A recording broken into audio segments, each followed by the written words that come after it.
Assalamualaikum warahmatullahi wabarakatuh. Eh, di sini saya akan mempresentasikan tentang perpajakan dalam UMKM yang diampu oleh Bapak Nur Cahyadi, dosen mata kuliah kewirausahaan.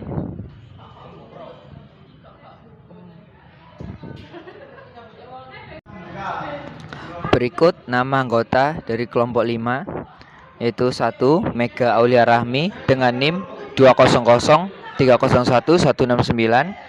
Kedua, Muhammad Misbahul Munir dengan NIM 20030011175. Kemudian ada Reno Ananda Susanto 20030011182. Adelia Ayu Putri Andini 20030011195. Dan yang terakhir ada Shelin Agustina Prameswari Wasista 20030011199. Pajak UMKM. Pajak UMKM merupakan pajak yang dibebankan kepada para pelaku usaha mikro kecil menengah atau UMKM. Sama seperti pajak lainnya, sifat pajak sendiri mengikat dan memaksa.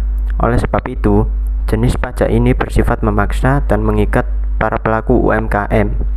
Walaupun bersifat memaksa dan mengikat, tarif pajak yang ditetapkan pada pengusaha UMKM akan disesuaikan dengan kapasitas usahanya. Oleh sebab itu, jangan khawatir akan merasa diberatkan dengan pemberlakuan pajak ini. Esensi adanya pajak itu sendiri dimaksudkan agar pembangunan negara bisa terwujud karena negara memiliki pendapatan negara yang menunjang. Dengan demikian, sebagai pengusaha UMKM tentunya ingin pembangunan di segala bidang. Karena para pengusaha itu pun akan merasakan manfaatnya. Kesimpulannya, pajak untuk UMKM merupakan salah satu pajak yang harus dibayar oleh pengusaha UMKM untuk pembangunan negara ini. Dari pembangunan tersebut akan melancarkan aktivitas usaha yang dilakukannya. Dengan demikian, adanya take and give antara pemerintah dengan pelaku bisnis UMKM. Besaran tarif pajak UMKM. Pemerintah menetapkan tarif pajak UMKM sebesar 0,5% dari setiap penghasilan yang didapat oleh pelaku usaha mikro kecil dan menengah atau UMKM, sebagaimana diatur dalam Peraturan Pemerintah Nomor 23 Tahun 2018. Peraturan pemerintah tersebut menyempurnakan Peraturan Pemerintah Nomor 46 Tahun 2013 dengan beberapa peraturan yang disempurnakan, meliputi pengenaan tarif dan jangka waktu pengenaan pajak untuk orang pribadi maupun badan usaha. Tarif sebelumnya pada pengenaan pajak untuk UMKM yaitu sebesar 1% dari penghasilan final atau bruto. Namun, kebijakan pemerintah karena dilandasi oleh berbagai faktor penyempurnaannya menjadi 0,5%. Hal tersebut tentunya kabar gembira bagi para pelaku UMKM. Penurunan tarif tersebut merupakan kebijakan pemerintah pada UMKM yang memiliki omset maksimal 4,8 miliar.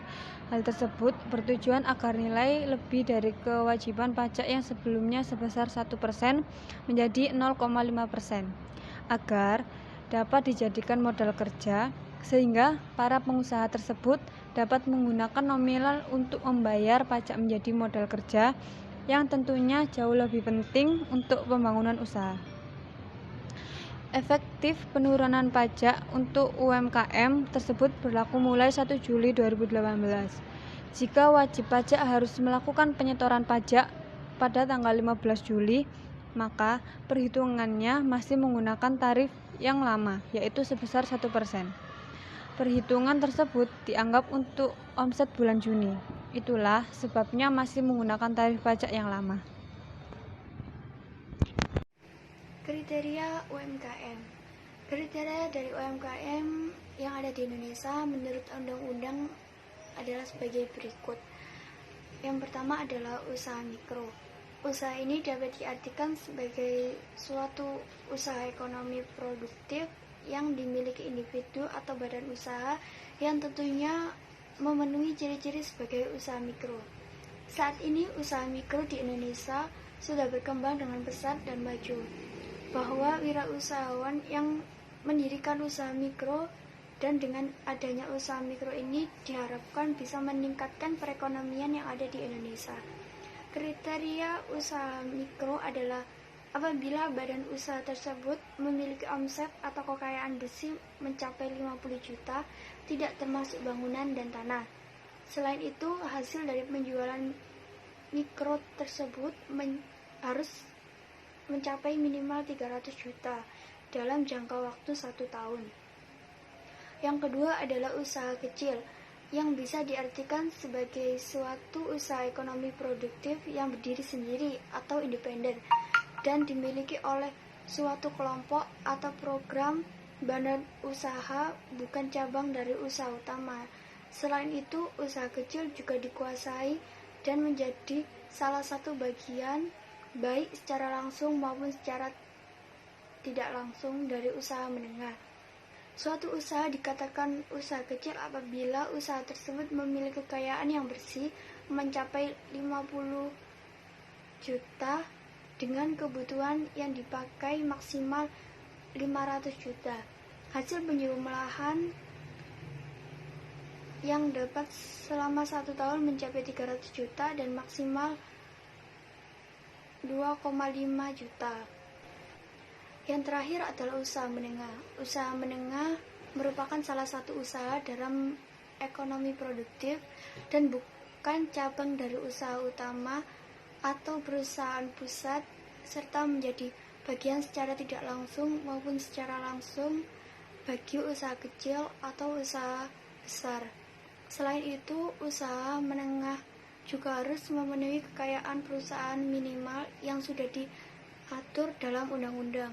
Bisnis bisa dikatakan menjadi usaha menengah jika kekayaan dari usaha menengah mencapai 500 juta sampai 10 miliar untuk saat ini dan tidak termasuk tanah serta bangunan.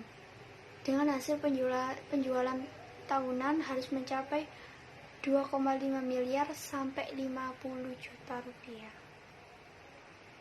Dasar hukum pajak UMKM.